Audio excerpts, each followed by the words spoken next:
బులెటిన్లో మరో breaking news చూస్తున్నాం. ఫోన్ ట్యాపింగ్ కేసులో మరో కీలక పరిణామం చోటు చేసుకుంది. ఈ కేసులో మరో ఇద్దరికి బెయిల్ మంజూరైంది.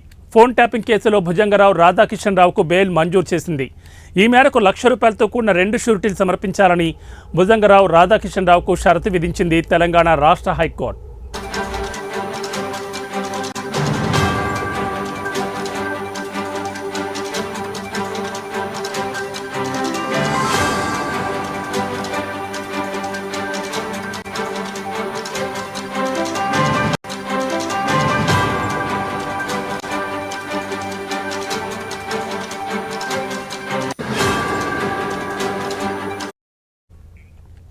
అలాగే పాస్పోర్ట్లు సమర్పించాలని భుజంగరావు రాధాకిషన్ రావుకు హైకోర్టు ఆదేశాలు ఇవ్వడం జరిగింది.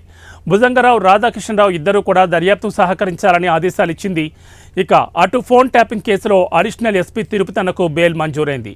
ఫోన్ ట్యాపింగ్ కేసులో బెయిల్ కోసం సుప్రీంను ఆశ్రయించారు అడిషనల్ ఎస్పీ తిరుపతన్న. ఇటీవలే షరతులతో కూడిన బెయిల్ మంజూరు చేసింది సుప్రీంకోర్టు.